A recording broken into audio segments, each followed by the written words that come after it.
Oh, fine soon.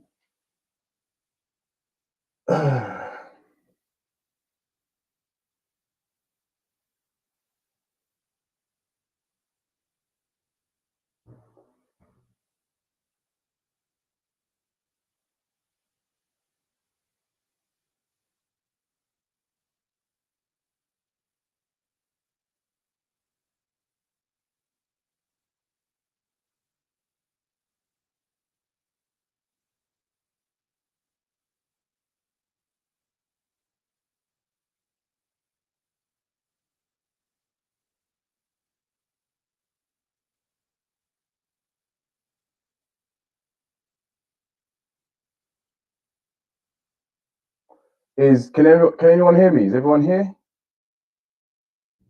If you are, please put something in the comments so I know who's here and who's not here.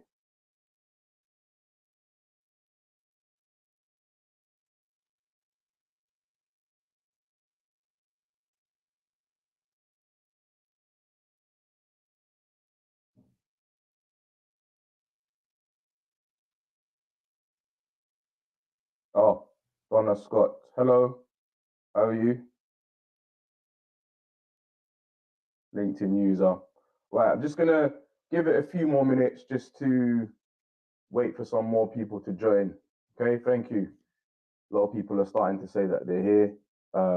Yeah, so we'll just give it a few more minutes, maybe 5 minutes or so, just to give people a bit of an opportunity to join. Can everyone see me okay? Everyone hear me okay?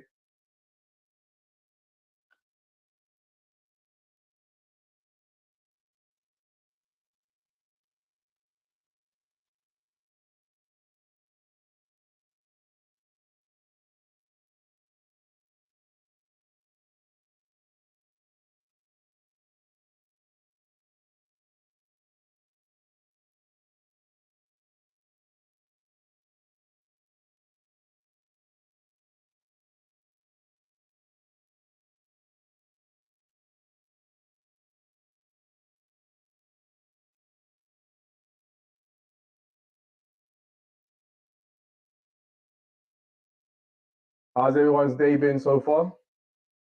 Drop it in the comments. I've had a good day, a bit of a busy day so far.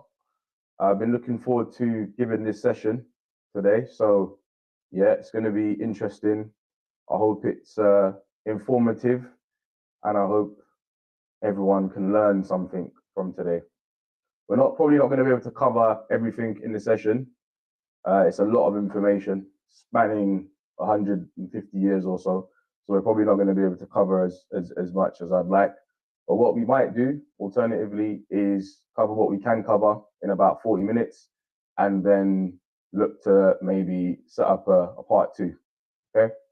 But I really just want to kind of give everyone a gist of the transnational politics of Britain's anti-racist movements. I want to kind of give everyone a gist of, what those movements looked like, how those movements interacted, and give a bit of a background into what Britain was actually like. Okay, so we're gonna give it 2 more minutes. You know, go and get your teas, go and get your coffees, your waters, dinner, snacks, whatever you need to get. We're gonna give it 2 more minutes. Probably I'd say 6:38. We'll start. Okay.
Right, so I think we're going to begin. We're going to start now. So today's session is looking at the transnational politics of Britain's anti-racist movements. Now, we may be thinking what that means. What does transnational politics mean? Why not international politics, etc., etc. These are things that we're going to cover, hopefully cover today. We're going to try and cover as much as possible. So the first, I guess, slide we're going to look at is what are some of the issues when looking at anti-racism, okay? What have been some of the issues, particularly when looking at anti-racism in the British context, okay? Anti-racism is, particularly in the British context, is largely unknown, okay? People don't really know about it.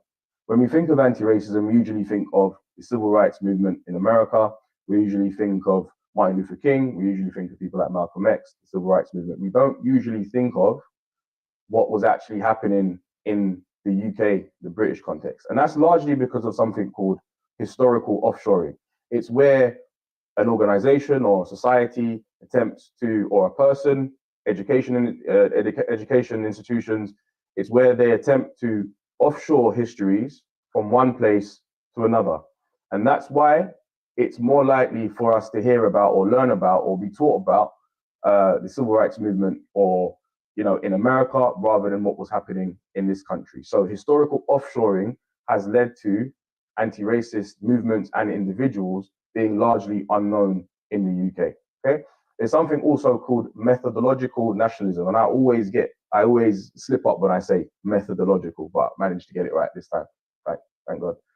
So methodological nationalism is when something is containerized into a particular nation state. Okay, so when we look at particular anti-racist organizations or movements, they're usually seen within that particular country or that particular state or that particular nation. Okay, they're not usually looked at from the point of or through the lens of them being international or transnational. And when you look at it like that, their influence, their successes, but also the key players and actors in those organizations, they're largely missed.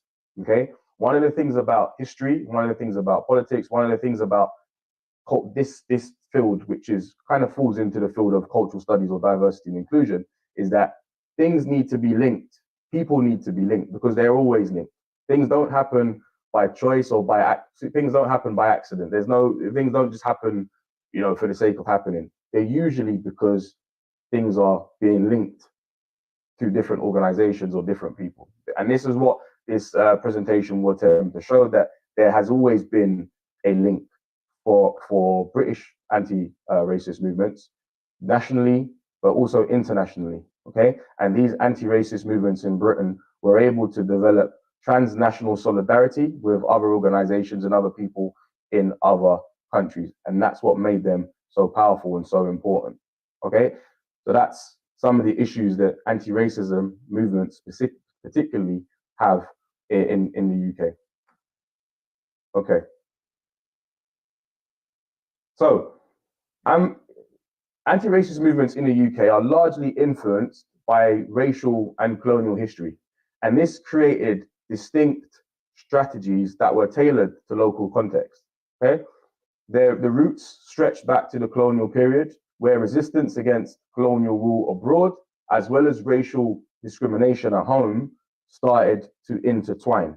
And that's where you get these very, very, very hybridized movements that, whilst they drew on international ideas, they weren't just imitations of other movements. So, for example, the Black Panther movement in the UK wasn't just a imitation.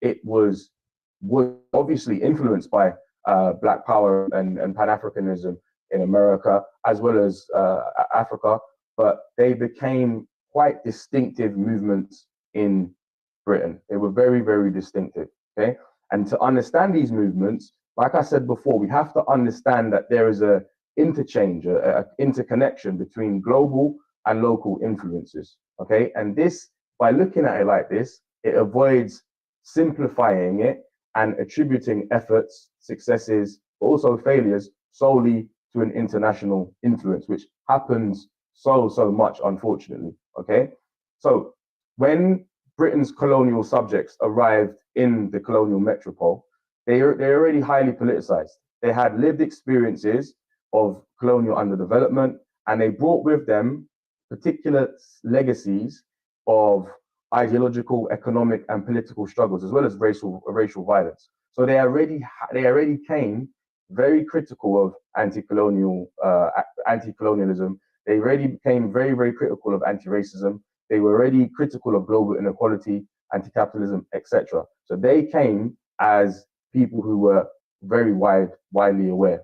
Okay, and they had been left with the responsibility of rehumanizing themselves, and they were starting to ask very important questions like, what is freedom? What does freedom look like? And what does it mean, essentially, to be free? And these communities banded together and formed movements that, whilst had a domestic anti-racism focus, they were also linked via, as I mentioned, transnational solidarity. Okay, and different ideas started to permeate. So anti-colonial on one hand, anti-capitalist on one hand, but also anti-racist. You had people involved in these organizations who were involved in the feminist movement, etc. And these ideas came together in Britain and created something that, historians and sociologists call the British accent. It gave these movements their British accent. Okay, so that's a little bit of context before we move on to our next slide. Okay, so one of the key things about, and this is an image from the 60s outside of a post office in London. And these type of images and this graffiti was very, very, very common in the 50s, 60s, as well as the 70s. Became very, very common. And we'll see a few more images as we go on. Okay. But Britain's cities have always been hubs for radical, collaborative political activity between migrants, as well as white working class political communities. Okay, I think that's one of the important things that is sometimes missed, that these anti-racist groups, they weren't just Black people, they weren't just people from South Asian communities, Bangladesh, Pakistan, India. Jewish people were involved. People from the Roma communities were involved, as well as the white working class. And this is what gave British anti-racist movements their uniqueness. Okay, from the late 1700s to early 1900s, Chinese and Indian sea workers who had been discharged from the ships of the East Indian Company, joined African communities that were already here in the UK, mainly in London, but also other places like Cardiff in Wales, places like Liverpool, Bristol, Manchester, Birmingham, and they came and they produced new political cultures that were very, very critical of some of the things that they were experiencing. Okay, and through this, we can trace how particular neighborhoods, particular parts and cities of the UK were layered by the waves of migrants. And this is really, really important when we look at anti-racist movements, where they started and what areas or what communities or what neighborhoods they started in, because we can trace it to these waves of migrants that came in an earlier period. Okay, so that is really, really, really important. And England became a very important place for anti-colonial organization. Okay, that's very, very important that we understand how and the ways in which these anti-racist movements started, and the fact that migration throughout the centuries played a really, really important part in almost acting as a precursor for the later development of these movements. So there's almost 5 phases of anti-racism activism in the UK. Okay, 5 main phases that we can kind of trace it back to. The first phase is the abolitionist movement, which was from 1783 to 1888. And this particular movement was largely focused on ending slavery, okay, and trying to assert the humanity of Africans, of Black people. That's what this movement was mainly focused on, ending slavery. But there was still a very, very strong race element to the abolitionist movement. Once abolition was achieved from 1888, We then look at the pre-war period, and that's a period from 1900 up until about 1914. You then have the interwar period from 1918 to 1945, and then the post-war period from 1945 onwards is probably the most famous, although still under-researched and not as well known. It's probably the most famous out of all of these periods, and that's largely because of growing revisionist scholarship, as well as films, documentaries, and also series that even the BBC created. I think it was about 2 years ago. I think it was Black History Month. There was a number of series that BBC created. So that's kind of immortalized, in a sense, the anti-racist movement for this period. After about the 80s, early 90s, anti-racism movements almost went a little bit quiet. Okay, and they didn't get, I guess, as, what's the word to say? They didn't become as prolific until the Black Lives Matter movement in 2020, after George Floyd was killed. Okay, so there was a period of about 20 years where things were a bit quiet, and historians like Sivanandan mention that this is due to things like multiculturalism, things like diversity and inclusion, etc., which kind of overrided the necessity for anti-racism, overrided it not necessarily in a good way, but overrided the necessity for anti-racism activism and anti-racism movements. And we don't see this again until quite recently. Okay, but even that now seems to have died down a little bit. Okay, so those are the kind of 5 phases of anti-racism activism. And this is again, we see pictures like this, images like this a lot.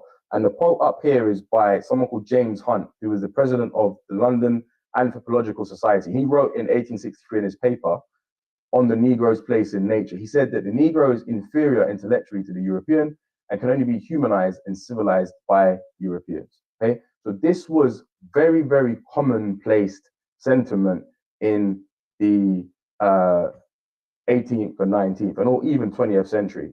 Okay, the way race as a social construct stemmed from people like Francis Bernier, from people like John Frederick Blumenbach, and people like James Hunt, who were scientists, biologists, and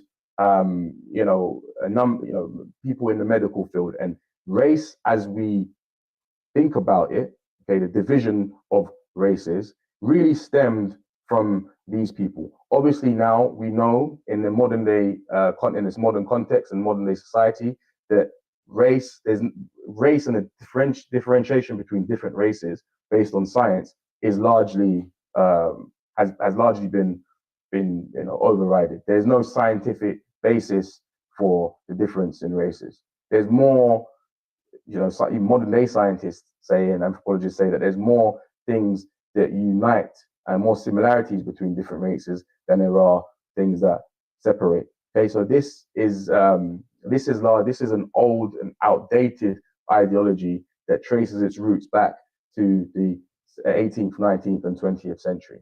And these ideologies were in part influenced by colonialism and slavery, but they also influenced colonialism and slavery. So you see this bi-directional aspect of science underscoring or justifying race, which then justified colonialism and slavery, which then justified racism. Okay, and we start seeing this a lot more in the 20th century. Cool, fine. So I would say the first main, sorry, I'm just getting my screen right. The first main anti-racist organization was founded in 1900, just after 1900, and it was called the Pan-African Association. Okay, anti-racism in the UK largely followed, in the early days, largely followed 2 main schools of thought, or 2 main waves. Part of it was Pan-Africanism, which is an ideology that looks at the unification of Africa, but also the unification of people around the globe, African descendants around the globe. and also Indian nationalism. So they were the two major schools of thought of anti-racism movements in the 19th century. And that was largely because of colonialism and the impact colonialism had on people of African descent or people of South Asian descent also. Okay. And this organization, the Pan African Association, was very, very important because what it did is it fed into something called the Pan African Congress. And there were about 9 or 10 different Pan African Congresses across the globe. And the fifth Pan African Congress, which we'll come to see shortly, was probably the most famous. But this was the first one, the first precursor of it. The gentleman on the left is someone called Henry Sylvester Williams. He was from Trinidad. He came to the UK to study law, and it was while he was in the UK that he saw the state and understood what was actually happening for people of color, particularly people of African descent and people of South Asian descent, and wanted to do something about it. So he set up this Pan-African Association. The gentleman on the right-hand side is someone called W.E.B. Du Bois. He is someone who you will hear a lot about when it comes to anti-racism discourse in the 20th and 21st century. He's someone that we'll hear a lot about, and he's someone who had influenced a lot of later individuals who were also very, very, very prevalent in the anti-racism field. So these are two, I would say, trailblazers, or, what's another word for trailblazers, guys? Trailblazers or pioneers. Pioneers is the word that I'm looking for. These are probably the first two. And, this organization and these two individuals sum up this transnational politics of anti-racism movement. The anti-racism movement that they started was in Britain. It was in the UK.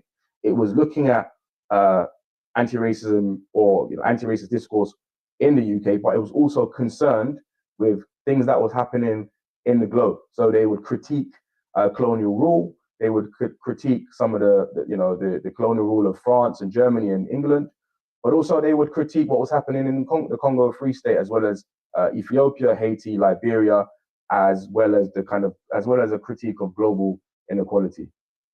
Okay, so they're very important. W.E.B. Du Bois is also from America. Okay, so it was in Britain that they found this solidarity and they found this hub for promoting anti-racism discourse. This is another very important congress. It was happened in Bloomsbury at the University College London. It was in 1911, and it was one of the first race congresses which tried to promote mutual understandings and unity, as well as challenging prevailing racist and colonial ideologies. It was very important in that it foreshadowed later movements. Okay, it drew people from 50 countries and had over 2,100 delegates.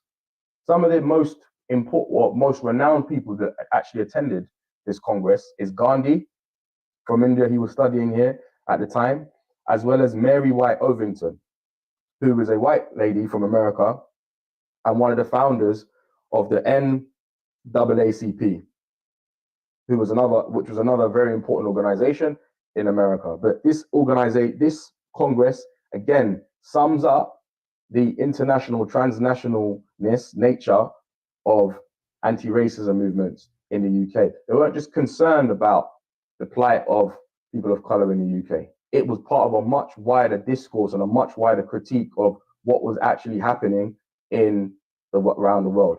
And two of the most important parts of this Congress is that W.E.B. Du Bois and someone called Franz Boas, who was an anthropologist and a biologist, their attempt was to redefine race, as well as trying to clarify its scientific meaning, as well as questioning racial purity. Okay, so earlier on, when I mentioned that the formations of racism had a very the formations of race, had a scientific aspect or scientific nature to it. This Congress and this whole Congress's main, I guess, goal was to question that and to say, actually, you know what? There is no scientific basis of race, and thereby no scientific basis of racism. So this was one of the most early attempts at trying to do that, and it was very successful. And the reason why it was successful is it led to later movements and later individuals. So this is someone called Dous Muhammad Ali, and he was he's a historian, a journalist, an academic from Egypt, and he was actually at that Congress. And one of the things he done was he created the Pan-Asian and Pan-African Journal, and it was said to be one of the first Pan-African and Pan-Asian journals or newspapers in Britain at the time.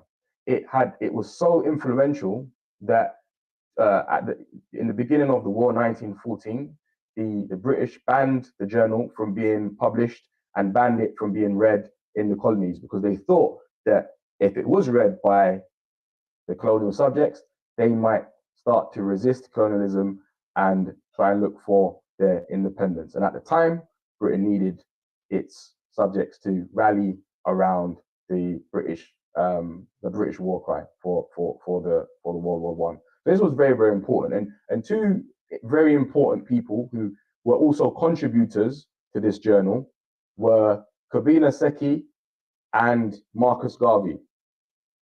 Very, very important figures. Kobina Seki is a lot less well known than Marcus Garvey, but he was very important in that he was a lawyer, a nationalist leader in a place called the Gold Coast, which is now modern day Ghana. And it is a lot of his writings and his activism that would later be developed by people like Kwame Nkrumah, who we will see later on in this session, to create a free and independent Ghana. And obviously Marcus Garvey, some of us may know, born in Jamaica, created one of the first major Pan-African movements called the UNIA, or the Universal Negro Improvement Association.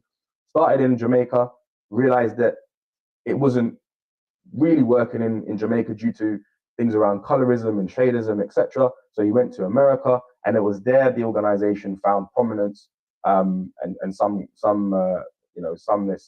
estimates of having 200,000 people in the organization as members.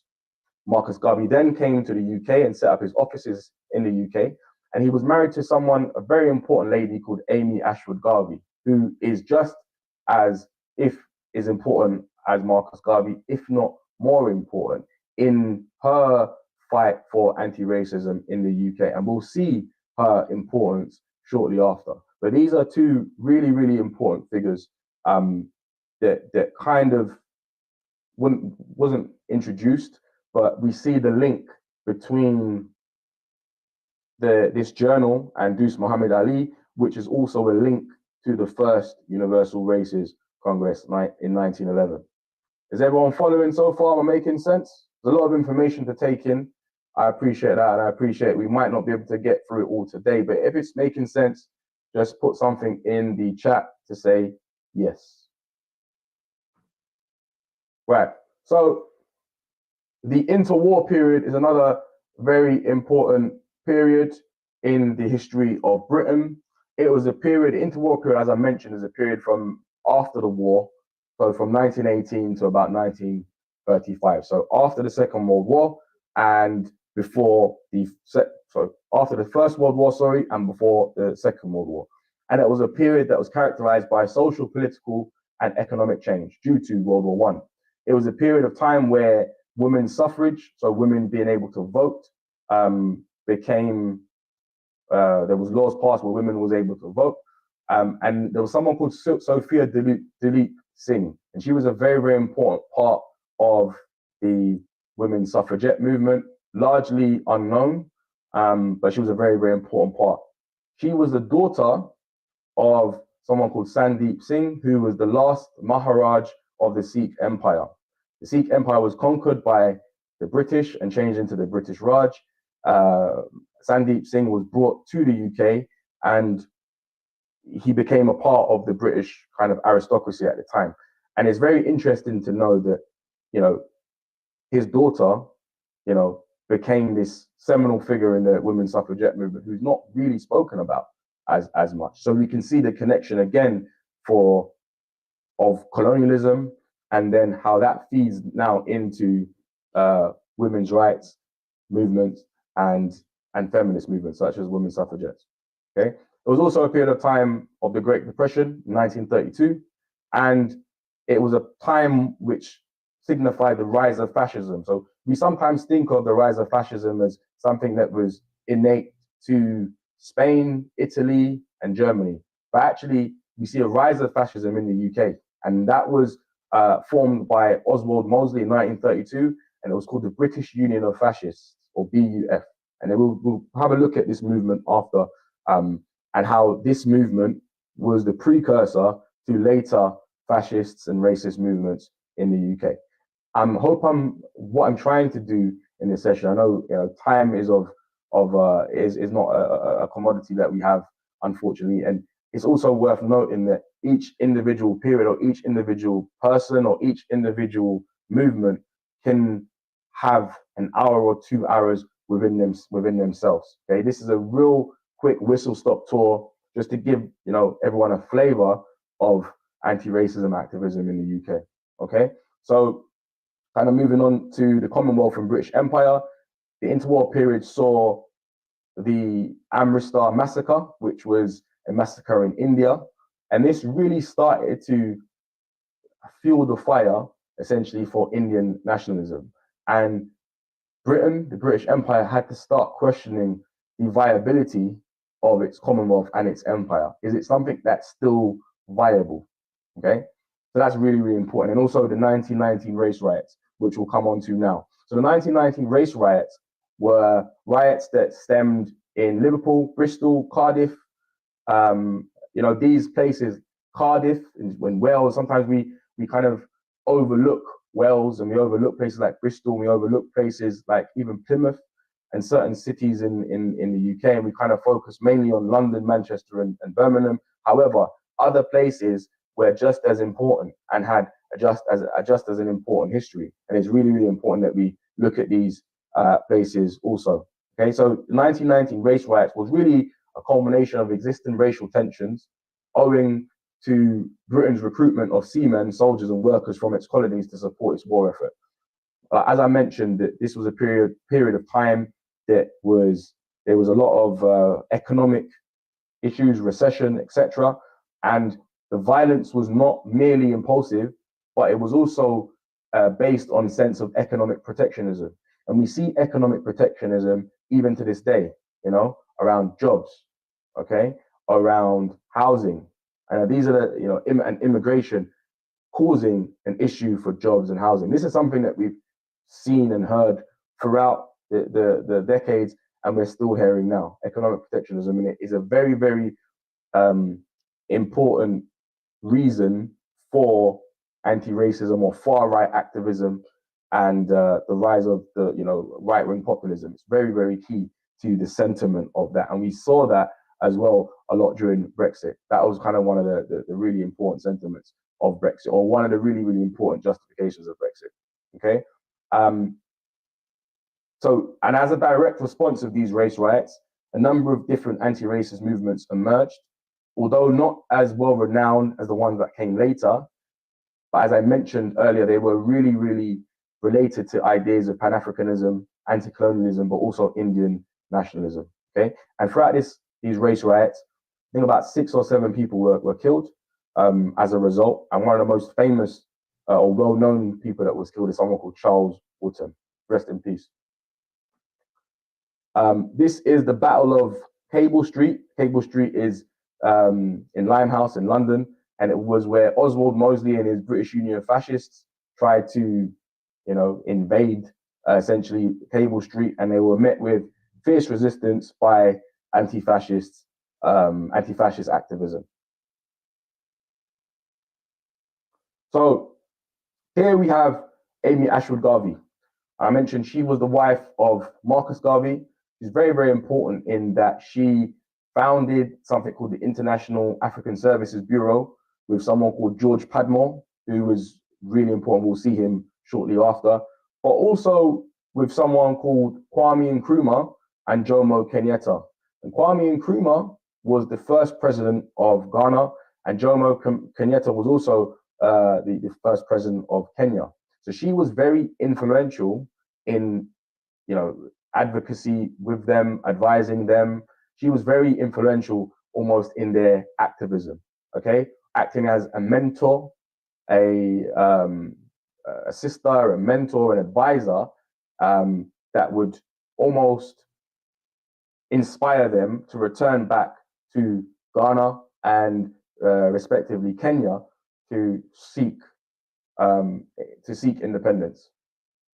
Okay, so we can see now this cross bi-directional nature of what was happening here, people meeting, people speaking to each other, people, becoming, joining movements, creating movements together, and how these relationships then left or branched out from Britain, went back to Africa, and what these individuals then done in Africa, which create these independence movements.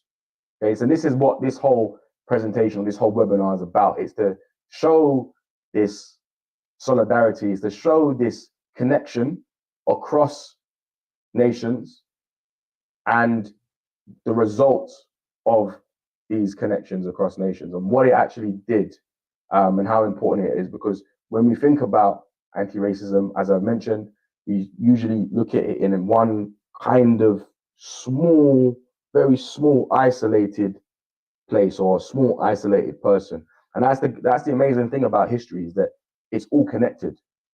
Okay, it's all connected. There's relationships that we would. It's mind blowing when we start understanding, we start piecing things together, because we can start seeing the complete picture of the puzzle.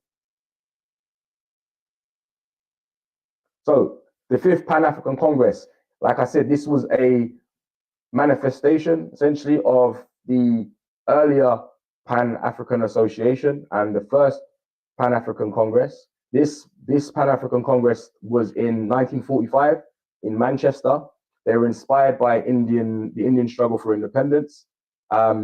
This is George Padmore, who started the International African Services Bureau along with Amy Ashwood Garvey and Jomo Kenyatta and Kwame Nkrumah.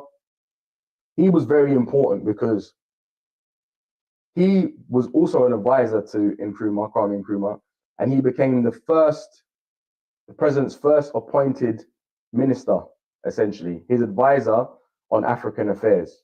Okay, he was a mentor to Kwame Nkrumah, and he also had close relationships with Ho Chi Minh, and he became the unofficial guardian of Vietnamese interests in London.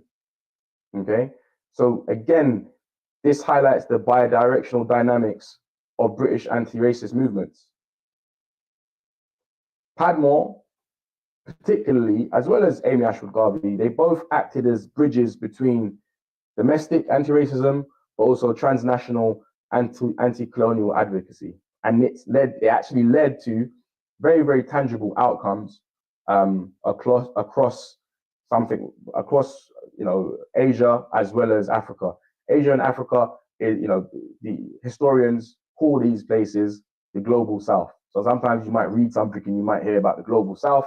It's usually talking about Africa, also South America, and South Asia, and East and East and Central East Asia as well. Okay, anywhere that's not Western is usually classed as the global South. So, I'm gonna try and push through a little bit because time is not on our side. So, I would say one of the most influential and most renowned, the most famous anti-racist movements is the Indian Workers Association, which was established in 1930. Okay, they started out as very focused on advocating rights for Indian and other South Asian immigrants. However, their politics quickly extended beyond domestic worker rights, and they became very critical of British colonialism, particularly concerning Indian independence. One of the interesting things about the Indian Workers Association is that their origins, as well as their membership, had socialist, communist, and members, as well as politics, and that drove the anti-capitalist discourse within the organization. So again, these organizations or movements were hybrid, guys. They weren't just focused on anti-racism, they were focused on a much wider critique of all of the things that they felt and they saw as being wrong. All of the things that they saw felt and saw as being oppressive. Okay. This is an image. I'm sure we've all heard of these images. My grandma came here in 1961, and she personally saw or heard and saw images like this. But these images were very, very common in the 60s and 70s, also the 50s. No Irish, no blacks, no dogs.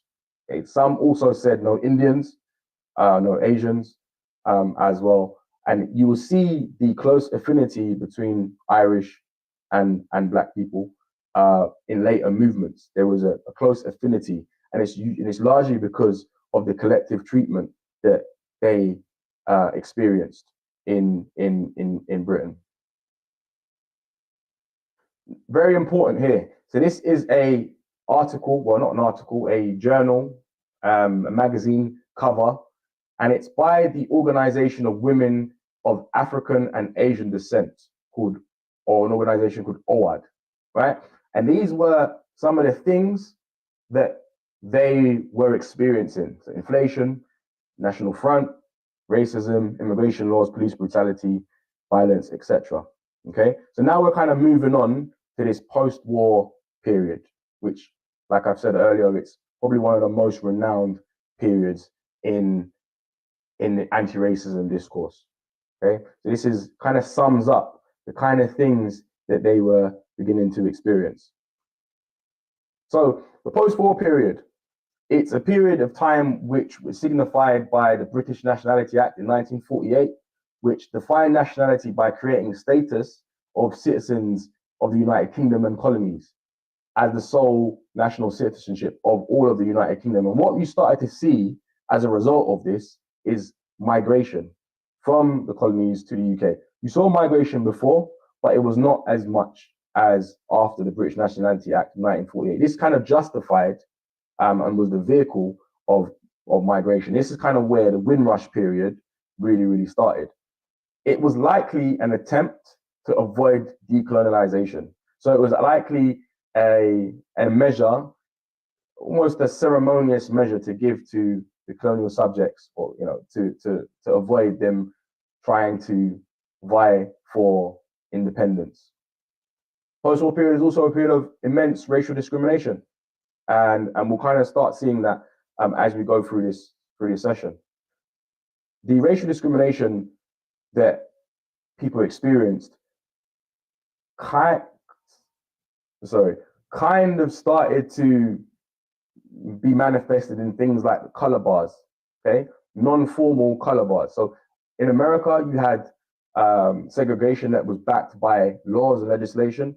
In the UK, there was no laws and legislation that backed color bars, but there was also no laws and legislation that prohibited or prevented color bars. This would come a lot later on in 1965. Okay, but at this period of time, from 1948 to 1965, there was actually no laws that banned color bars. So you would see color bars in housing, in restaurants, bars, pubs, in employment, in particular companies. And this is most renowned in the Bristol Omnibus Company, who were found to be, in 1963, who were found to be practicing racial discrimination in employment. And what transpired after that was a boycott of the Bristol Omnibus Company, to the point where they had to stop racial discrimination. And that was a year before the Race Relations Act of 1965. Okay, we'll come on to that shortly. It was also a period of time where you had something which was called Paki bashing and nigger hunting.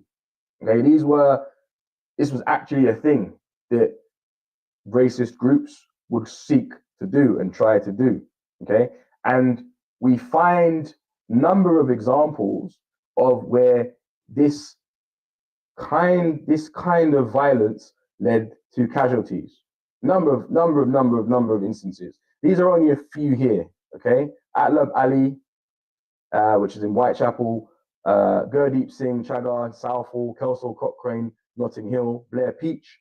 He was a white activist teacher who was protesting against the racist murder of Gurdeep Singh Chaggar in Southall, and he was killed in the protest. Okay, and Ali Akbar Beg, who was killed in Newham, right?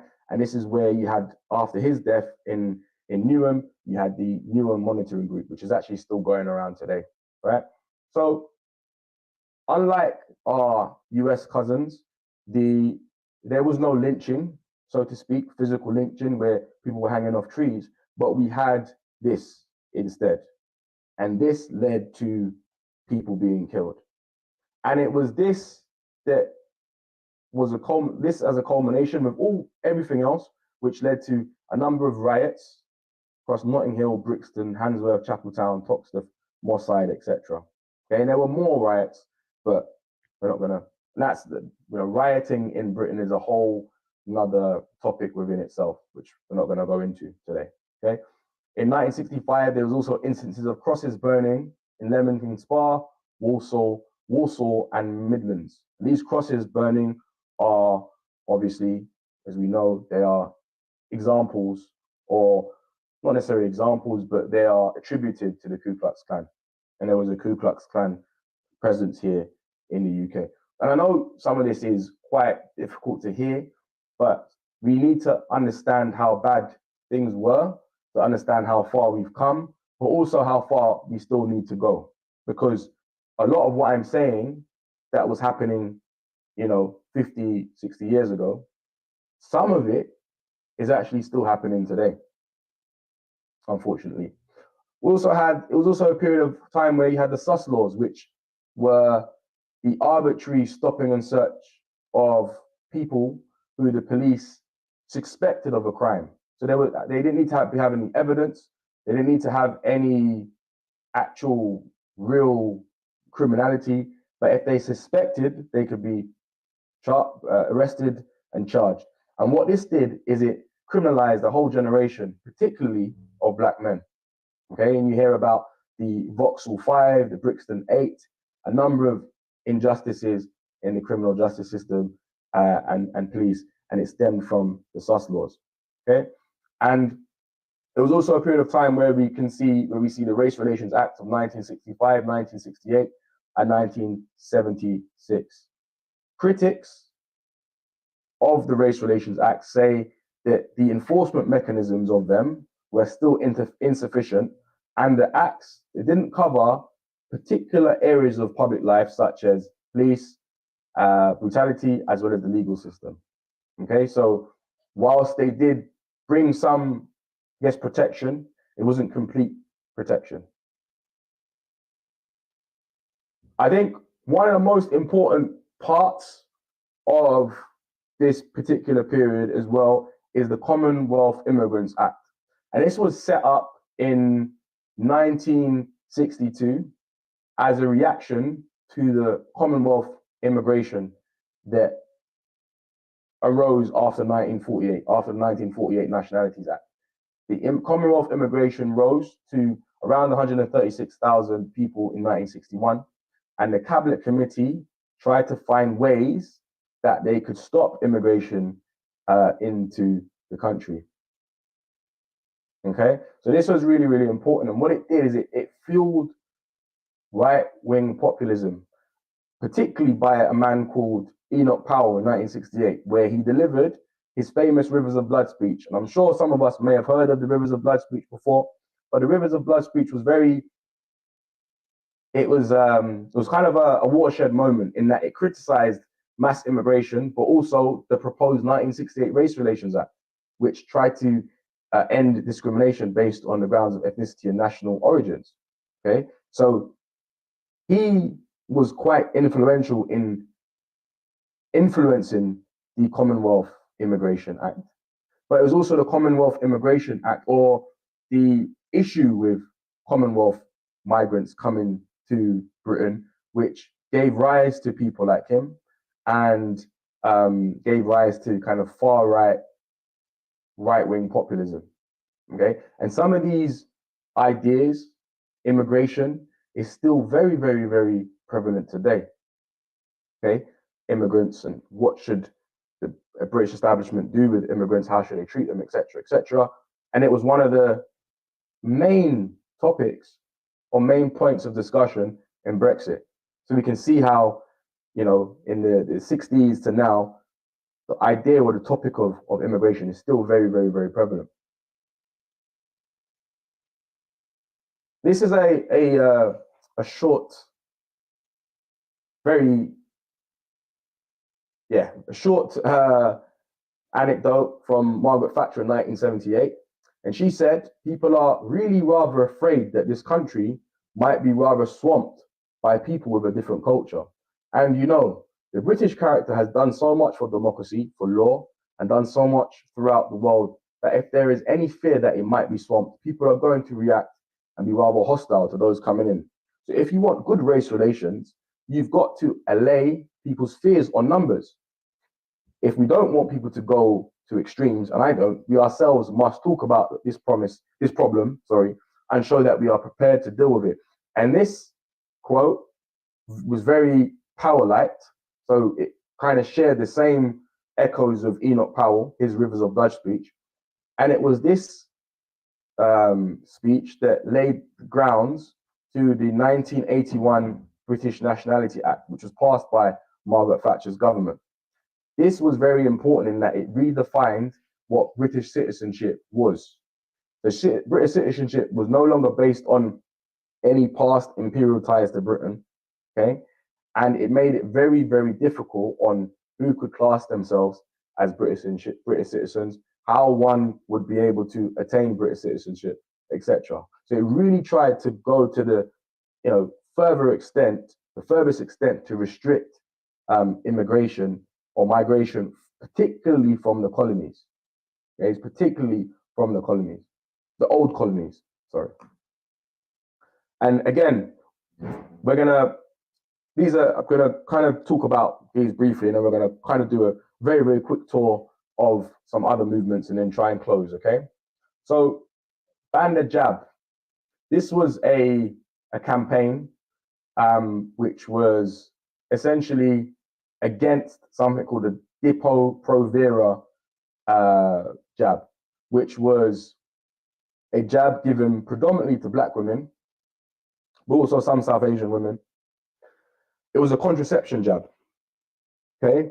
But the jab was banned in the 80s because of its very strong link to causing infertility in women, okay? And it was given predominantly to Black women, but also some South Asian women as well.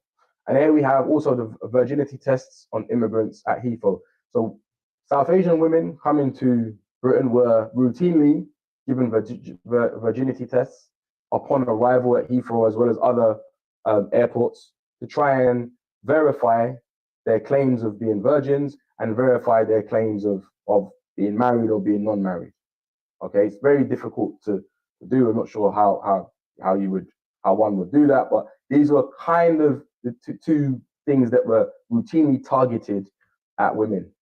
Okay, very, very cruel and it doesn't sound like something that was only happening about 50 years ago in Britain, but it actually was. Okay, and like I said, it's really important that we have a picture of the type of racist, state-sponsored things that was happening in this country, so we can understand actually how bad things really were. Because, like I said, we seem to offshore this and think that these type of things only happened in America, but they were happening here. Okay. So we're gonna try and push through. Okay.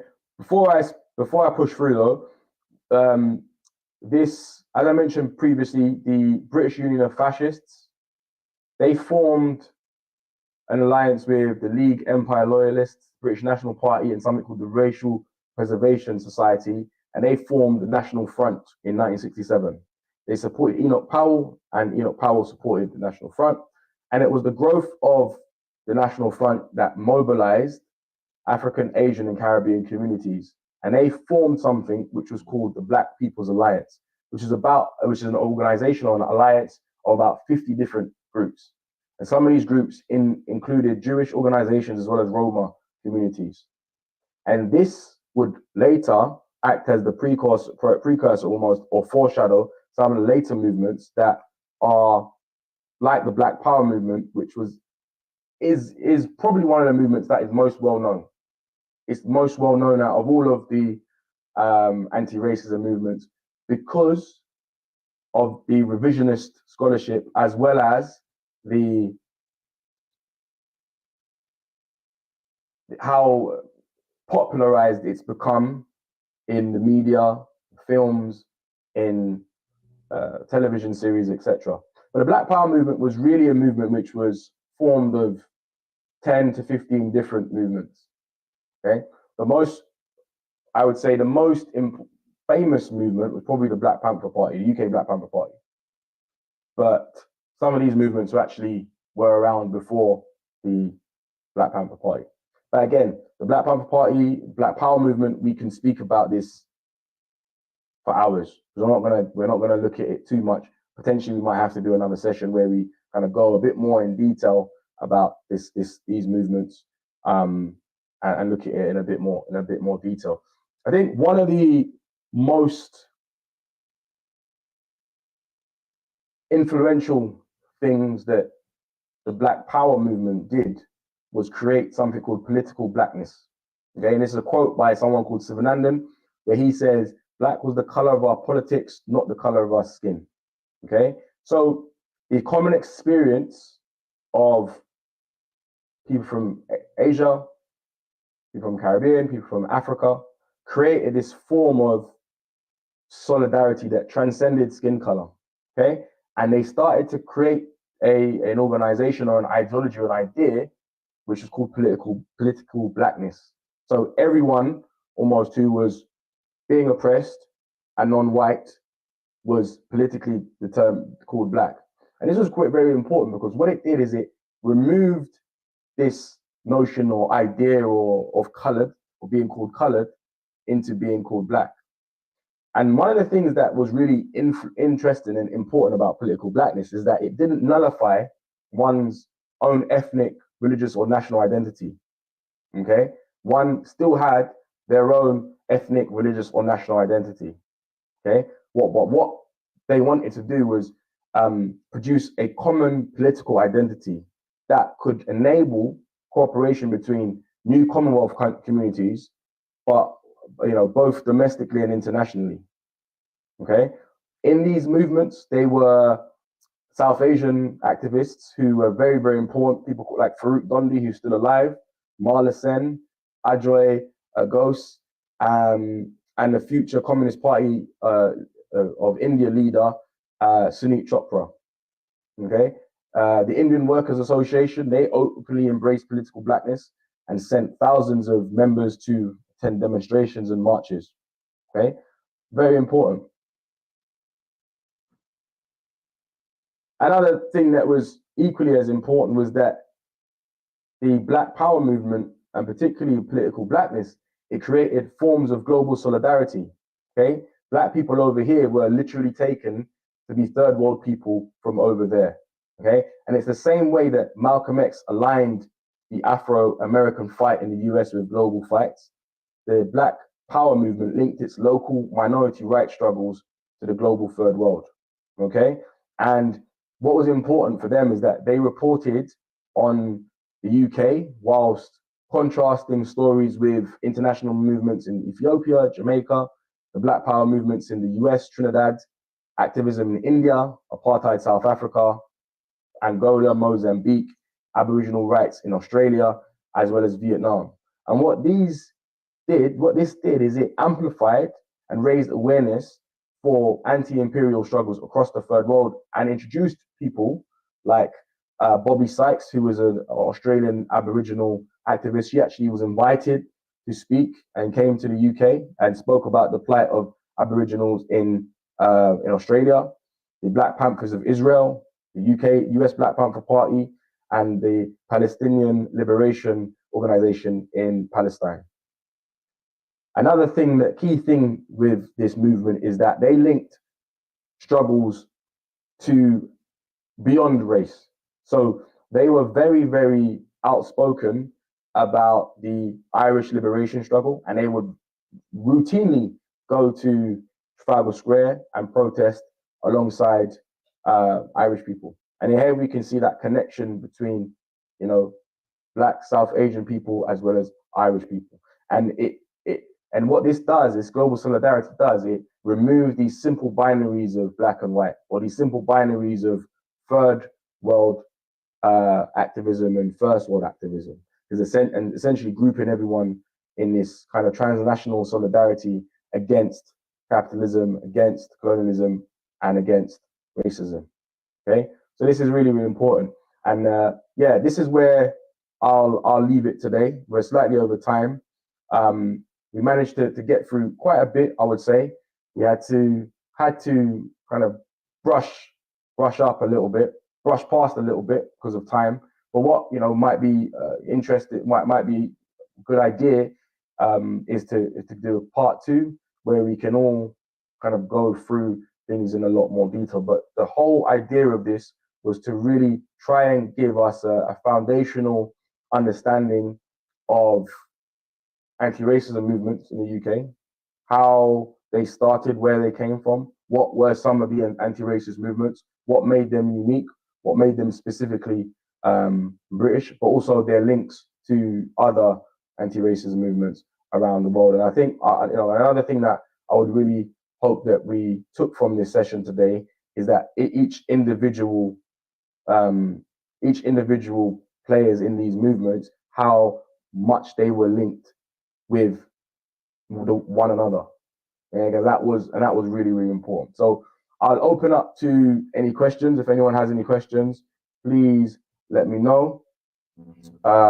Yeah, anyone has any questions, please let me know. I'll be happy to answer them. Kind of take maybe 5 minutes, 10 minutes or so for questions. If you don't have any questions, please send me an email, send me a message. And yeah, we'll get some questions answered.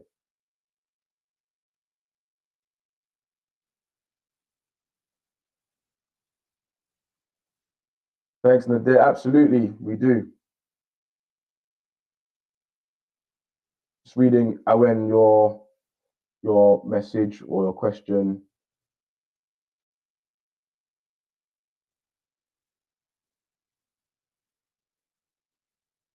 Part two. Yeah, absolutely. We'll definitely do a part two. Aaron, thanks for your comment.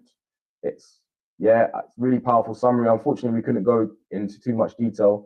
There's a lot here, but like I said, I think it was just important for us to kind of start speaking about this. I know it's very difficult to speak about, although it shouldn't be, but sometimes it can be because it's things that maybe we haven't heard before, maybe might take us out of our comfort zones. And what it does is the facts that it brings it quite close to home. When you offshore history becomes far removed. But when you bring it close to home and you understand what was happening here, actually not too long ago, maybe our parents, our grandparents actually, experience this stuff. It brings it closer to home. But I think that's good because we need to start bringing we need to start bringing anti-racism close to home and start seeing it as something that affects all of us, and something, because it affects all of us, we all need to take a vested interest in it and start to try to make some or have some form of change which is in solidarity. There's not any other questions. I'm going to close for today. I really appreciate you all joining. Really, really appreciate it. It was, I really enjoyed this session. It's actually my first webinar that I've done. So, excuse me if it seemed like it, I hope it didn't come across, but I've done many public speaking, many sessions online, but the first actual live webinar, I think it's actually going to be recorded as well. So if you want a copy of it, do let me know and I can provide a link for that. But yeah, I wish you all the best and enjoy your evening, and I'll let you all know about a part two. Thank you very much. Good evening. Good night.